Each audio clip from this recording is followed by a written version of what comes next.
নমস্কার বন্ধুরা, আমিও বাঙালি রান্নাঘরে সবাইকে স্বাগত জানাচ্ছি। আবারও একটা রেসিপি আপনাদের মাঝখানে শেয়ার করতে চলেছি, সেটা হচ্ছে বেতে শাক।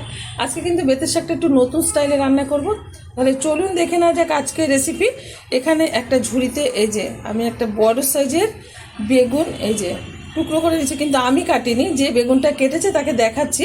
তার আগে বলে দিই, এখানে দু আটি বেতে শাক ভালোভাবে বেছে কুটে নিয়েছে, আর এখানে বেগুনটা মানে কেটে দিয়েছে, ওই দিদি সব কেটে দিয়েছে। তো দিদিকে আমি দেখাচ্ছি, এই হচ্ছে সেই দিদি। এখন কিন্তু এই যে চিংড়ি মাছ করতে বসেছে, নানা রকম সবজি আজকে কাটছে সে, যেহেতু এসছে বাড়িতে, আমাদের বাড়িতে।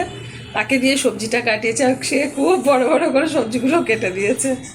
বেতের শাকটা রান্না করার জন্য ওভেনে কড়াই বসিয়ে তাতে দিয়ে দিয়েছি কিছুটা পরিমাণে সাদা তেল। তেলটা গরম হয়ে গেছে, তেলের মধ্যে দিয়ে দিচ্ছি হাফ চামচ মতো হলুদ গুঁড়ো, দিয়ে দিচ্ছি ধুয়ে রাখা চিংড়ি মাছ।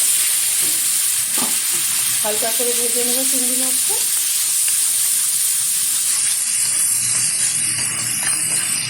হালকা করে চিংড়ি মাছটা ভাজা হয়ে গেছে, এখন দিয়ে দেবো টুকরো করে রাখা বেগুন। যে বেগুনটা দিদি কেটেছিল সেগুলোটা দিয়ে দিলাম।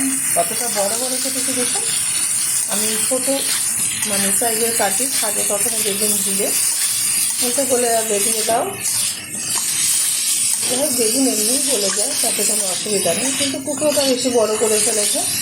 একটু হালকা করে ভেজে নিচ্ছে, দিয়ে দিচ্ছি পরিমাণ মতো লবণ।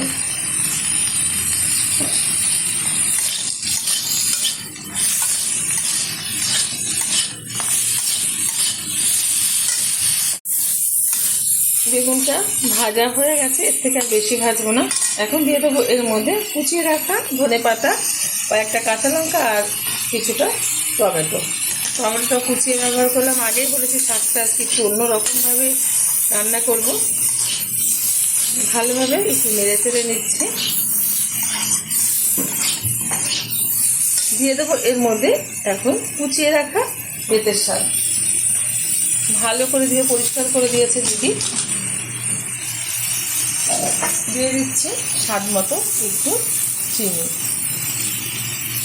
শাকে চিনি মানে দিলে ভালো লাগে, আমার পরিবার খেয়ে থাকে, যার পরিবার মিষ্টি খাবে না তারা দেবে না। ভালোভাবে শাকটা মিশিয়ে নেব সবগুলো উপকরণের সাথে। আমার এই রেসিপি যদি আপনাদের ভালো লেগে থাকে, আপনারা অবশ্যই আমার চ্যানেলটিকে সাবস্ক্রাইব করবেন, লাইক করবেন, শেয়ার করবেন। আজকে ঠিক নতুন স্টাইলে যেরকমভাবে শাকটা রান্না করে দেখালাম, অবশ্যই ট্রাই করবেন। আশা করি ভীষণ ভালো লাগবে। কম বেশি প্রত্যেকের শাক ভালো জানেন রান্না করতে, তবুও আমি প্রত্যেকটা ভিডিওতে বলে থাকি আমার স্টাইলে রান্না করে থাকি। তো আপনারা একবার অবশ্যই ট্রাই করতে পারেন, আশা করি ভালো লাগবে। ঢেকে দিচ্ছি 10 মিনিটের জন্য, ওভেনের আঁচটা লো করে দিচ্ছি। ঢাকনাটা তুলে দিচ্ছি।